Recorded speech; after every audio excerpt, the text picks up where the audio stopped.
Hey, and welcome to another episode of Unfiltered Profit. A little unusual today. I'm coming to you solo because what I wanted to talk today about was the OB3, the One Big Beautiful Bill. The Senate has actually renamed it with a number.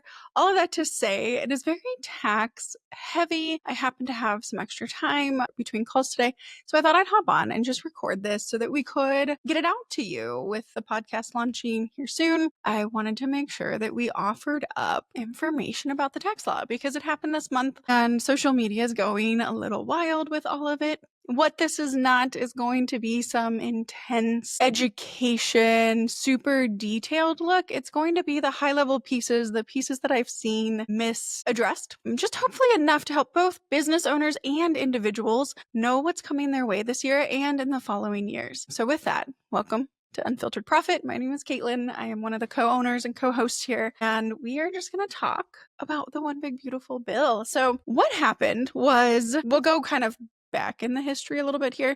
We had a reconciliation bill, so we needed a budget passed, and we've been waiting and waiting and waiting. And the Senate, House folks, Republicans, let's be honest, the Republicans decided, hey, the only way we can do this is through reconciliation. We're not going to get any of the Democrats on board, so let's just go for it, and we will do this on our own. And so with the reconciliation, it has to balance. If you're listening to this, you missed my air quotes, but it has to balance over 10 years. The idea being that they're not supposed to add to the national debt. However, all of the calculations have suggested that we probably do. The biggest thing this bill did was pretty much extend the tax laws we've been working under with some changes. So, number one, we eliminated what we called personal exemptions. And if you are younger, you've never seen a personal exemption. You have only seen this really inflated high standard deduction. For your knowledge, it used to be lower. And then for as many people as your household had, you got personal exemptions. It caused a bit of a mess if your kid filed incorrectly, but that was it. So now we said, hey, we're done. No more personal exemptions. We're keeping TCJA. We're keeping the standard deduction high, which means that the itemized deductions kind of shifted a bit. We don't prioritize those as much, which means less record keeping for the taxpayer, less forms to fill out for the preparers. However, itemized deductions did change a bit. We now are back to a $40,000 state and local tax cap. It had previously been $10,000. So that $40,000 does change things a bit. If you live in a high tax state, this could actually be beneficial to you. That being said, if you're a high income earner, we do phase out this deduction. The other thing that is gone that used to exist, we thought might come back, miscellaneous itemized deductions. That's when if you had uniform expenses, if you had moving expenses, you were able to deduct some of these legal fees, investment advisory fees, all of those fell under this miscellaneous 2% itemized cap. So we did lose some things, we gained some things. The other things we've lost that would affect an individual, charitable contributions now have a floor to them, but in the flip side, we actually gained the ability that if you don't itemize, you can still take itemized deductions. Let me verify. It should be up to $2,000. If you're married filing joint, $1,000 single. So that's a little bit new. The child tax credit went up a couple $100. So it used to be $2,000. We're up to $2,200 now, with $1,400 of that being refundable. There were some changes to the gambling rules. I don't work with a lot of gamblers or people who bet money, and some of those rules are actually in effect in 2026. So not so much this year. Those are what I would call kind of the big changes for the individuals. The final big change, I guess, that I do want to make you aware of is that a lot of, if not all, of the clean energy efficient credits are gone. They're going to be gone either at the end of September, at the end of December, either way. Basically, they said, hey, to pay for all these other things, we're done giving you any benefit for energy efficiency. So if energy efficiency is on your list of things that you plan to do this year or next year, because we were supposed to still have those credits, it is time to talk to your CPA. It is time to get that kind of moved and pushed forward if you can personally handle that. If it was just in your plans, again, I will never advocate for doing something simply to save on taxes. But if this was in your plans, your home improvement plans, your budget, it is beneficial to adjust that and attack it as soon as possible. Again, though, make sure that it qualifies, talk to your CPA, run through those options. But you want to do that now. You don't want to wait because September will be here soon. And more often than not, you have to have possession of it and have it installed in order for things to count. So TCJA basically is extended. If you're a business owner, the qualified business income deduction, that was one I was concerned was going to go away. It's a 20% deduction. We did keep it. We kept it at 20%. And it gets to stick around. So S corps, partnerships, Schedule Cs, rentals, properties that you're actively involved in, all of that will get to keep that. We've also kept our tax brackets. The 39% is now there too as well. So that stayed. And it's just good to know. We are in a lot of these new provisions that have been added. I just want to make you aware that they're kind of starting to penalize married filing separate. So previously, married filing separate had just been half of whatever married filing joint was, which was the equivalent of single. Whereas now what they're saying is, if you're married filing joint and you choose to married filing separate, we're just taking stuff away from you. So it becomes less beneficial than filing single or filing married filing joint. So keep that in mind. Again, when you're having these discussions with your CPA throughout the year, what makes sense for me and my situation. Good news, if you have mortgage insurance premiums, we do get to take those back. We previously had not been able to deduct those as part of itemized deductions. So that's exciting. Again, it's capped for income related amounts, adjusted gross income or modified adjusted gross income. For most people, modified adjusted gross income will fall as adjusted gross income. Modified is usually some foreign pieces. And again, since we're not in a education class, we're not going to get into all of those here on this podcast. Again, we're just trying to let you know what is going on. Educator deductions are still staying above the line. They did add that interscholastic coaches and stuff would qualify for this as well.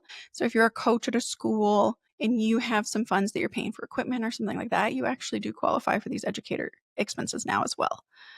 Like I said, the wagering losses have kind of been adjusted. That's a little more technical. If you are a gambler, I would reach out to your professional to just talk through that piece. The individual child tax credit, like we said, had gone up. The big new pieces for 2025, though, tips and overtime. And so this is the piece that will be interesting and chaotic. And if you are a business owner, you really do want to be aware of this. You need to be checking with your payroll software and see what their plans are to help with this, because we're already over halfway through the year. Have we reported overtime as we needed to? Have we reported tip income as we needed to in order to facilitate our employees to take these deductions? That may or may not be the case. So what happens, right? Let's start with tips. If you are in an industry that historically before 2025 received tips, you will be allowed on your income tax return to exclude tips of up to $25,000 from income taxes. What does that practically speaking mean? It means that your pay periods, you're still going to be paying income taxes and FICA taxes on those tips. All tips should be reported. All tips should go through some kind of payroll software. It is taxable income. I am not here to argue with what you are technically doing and whether it is right or wrong. All income in the United States is taxable income. Your tip income then needs to show up on something like a W-2 or a 1099 miscellaneous NEC.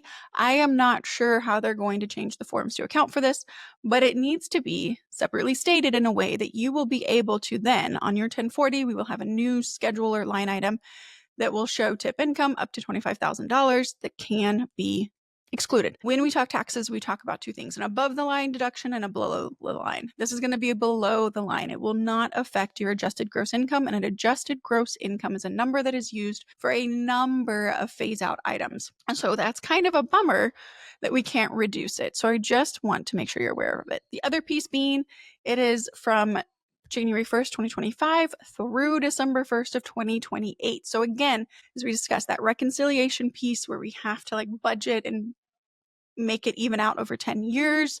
This is part of it, and them saying, hey, it costs too much. We can't keep it for all 10 years. We have to let it expire. What you will historically see if you've watched taxes is that these will get extended. They likely wouldn't be extended, though, until late 2028, sometime in 2029 retroactively. So this becomes a battle every year with Congress until one party has enough control to basically push it through another reconciliation bill. So you don't get the deduction if you don't report it. So if it's not on some form, you don't get to take it. You are going to pay taxes throughout the year on it. You're just going to get a higher refund if you over withheld at the end of the year. or it'll just reduce other income you have. That is kind of how to think about it. If, again, you're in a highly tipped industry, good time to just evaluate if maybe your withholding is too high. Okay, so overtime is the next piece that we have. So overtime is going to work very similarly. We're permitted this time $12,500 if you're single, $25,000 if you're joint of a deduction for overtime. Each piece, and the tricky piece, is it's only the portion that is actual overtime. Overtime is time and a half, so it's the half piece that is eligible for this deduction. And that's a huge piece to keep in mind.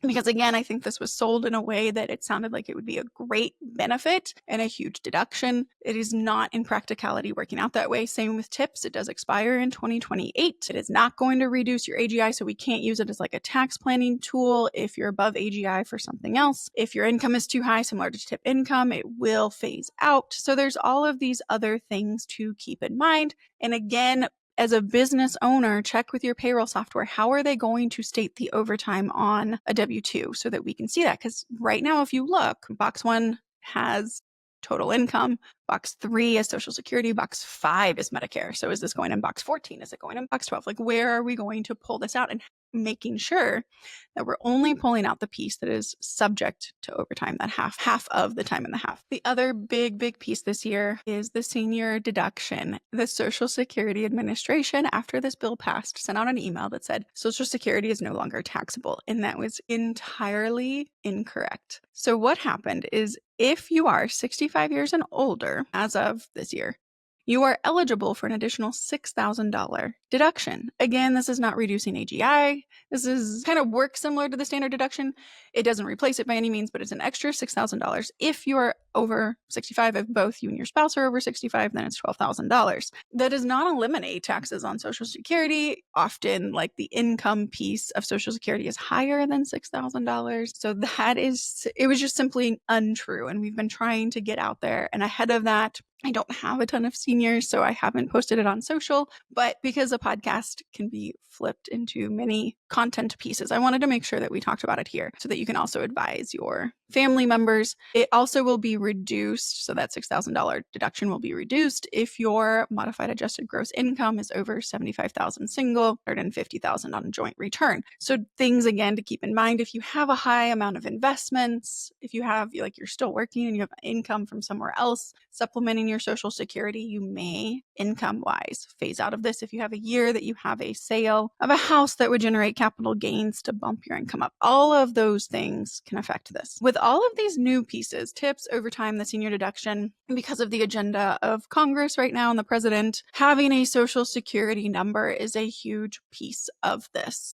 So if you are an I-10 individual, these don't apply to you. You have to have the Social Security number for it to apply. And it is what it is. We will not today get into the politics of it all. Another big piece, 2025, is the car interest deduction. I will admit I am still trying to piece this one together and just how in practicality it works out. Your car has to have been finally assembled in the US. It is for interest of up to $10,000. You have to have, like, been the original user of the car, which implies a new car. The original use, I guess, has to begin with you. It has to have been assembled in the US. So we're going to be going to VIN numbers. Motorcycles do count. That being said, like, your car has to have had final assembly in the US. So the VIN number is probably how we're going to track that. We also will need reporting of sorts by both parties on what that interest is, how much you paid. And again, this is not an above the line deduction, it's a below the line. So it's not going to affect your AGI. It will be phased out if you make too much money. It applies and will expire in 2028. May or may not get it extended. We'll see in a few years. So these are some big things that changed and are just different. The attempt being to fulfill promises that happened on the campaign. The problem is how our system works. You couldn't just do it as simply as we were led to believe. There have also been changes to, like, the 529s and what those can pay for. I just want to make you aware that all of these are federal changes. The states are permitted to follow them or not follow them. So there have been changes in, like, the 529 programs. but states are allowed to what we call decouple from them, so not follow them. We see this a lot in bonus depreciation. Whether or not this follows for these other programs is to be determined. Those changes, again, some of these changes were effective as of like the beginning of the year. Some of them are effective as of the date the bill passed. So like the 5/29 is the date the bill passed. And when we talk about bonus, it was actually January 20th. So the day of an inauguration is when that applies.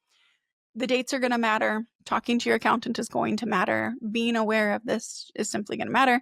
We had some changes to qualified disaster losses and the ability to actually take those deductions and what qualifies. So if you have been in an area affected this year, it is worth talking to your accountant. Again, hopefully they're aware of it. But again, those green tax credits, September 30th of 2025, you need to be talking now to your accountant about it. Bonus depreciation. If you're a business owner who deals heavily in equipment, bonus was forecasted at 40% this year. It is back 100% and as permanent as we can expect it until Congress decides to change it. So rather than continuing to play this game every year of whether or not we have bonus, if you were a business owner with equipment back in 2010 to like 2018-ish, you dealt with this. Every year we would just kind of get this will they, won't they discussion. And I remember heavily from like 2015, 16, 17 timeframe because I worked at a railroad and bonus depreciation is huge for the railroad. The problem was